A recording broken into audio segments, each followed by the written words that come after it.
আমার অনুরোধ রইল নওজোয়ান, নিজেরে বরবাদ করে দিও না বাপ, নিজেরে শেষ করে দিও না, নষ্ট করে দিও না, কষ্ট পাইবা বাপ। একদিন কবরে তোমার 14 গোষ্ঠীর কেউ থাকবে না, একদিন হাসরের ময়দানে তোমার পাশে কেউ থাকবে না, তুমি শুধুই একা। আল্লাহ তাআলা বলছেন, বান্দা আমি এত বড় কোরআন নাজিল করলাম, তারপরে আর কি বললে তুমি ঈমান আনতে? আর কেমনে বলতাম আমি?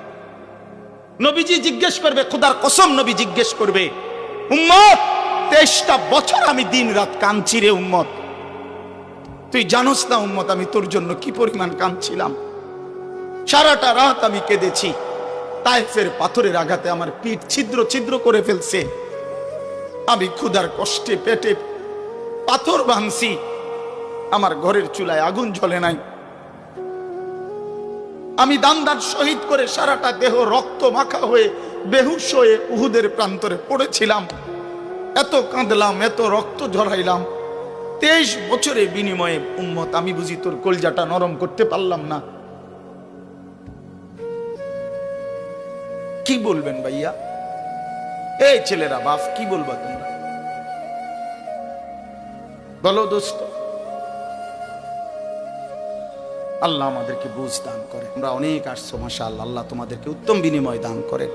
সব ছেলের কাছে বন্ধু, যদি পারি, যদি বলতা, হাত জোর করে বলতাম, সেজদা দিও, তুমি নামাজ পড়ো, নিজেরে নষ্ট করো না, নিজের আখলাক, নিজের চরিত্র, নিজের জিন্দিগির কদর করো ভাই, নামাজ পড়ো, নিজেরে ভালো রাখো, অশ্লীলতা, বেহায়াপনা, নোংরা ছবি, নর্তকীর নাচ, জিনা, ব্যভিচারের দৃশ্য দেখো না বাপ, দেখো না। একটা নারী দরকার, মনের মধ্যে নারীর প্রতি আকর্ষণ, সেটা আল্লাহ তাআলা পূরণের ব্যবস্থা রাখছেন বাপ। বিবাহের হালাল ব্যবস্থা আল্লাহ রাখছেন, মানুষের প্রত্যেক চাহিদা পূরণের জন্য যিনি চাহিদা দিয়েছেন তিনি পূরণেরও ব্যবস্থা রাখছেন, ঠিক কি না বলেন? ক্ষুধার চাহিদা আল্লাহ দিছেন, তো আল্লাহ তাআলা রিজিকও তো দিছেন। তৃষ্ণার চাহিদা আল্লাহ দিছেন, তো পানিও তো আল্লাহ দিছেন।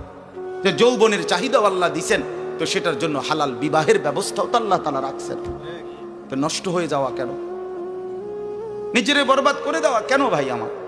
আল্লাহ যেন জিজ্ঞেস করছে, হায় আমার ইমানদার বা, আমি না তোমারে মুসলমান বানাইলাম, তোমারে না আমি সর্বশ্রেষ্ঠ রাসূল দিলাম, নবী মুহাম্মদ সাল্লাল্লাহু আলাইহি সাল্লামের চাইতে সর্বশ্রেষ্ঠ রাসূল আর কেউ আছে?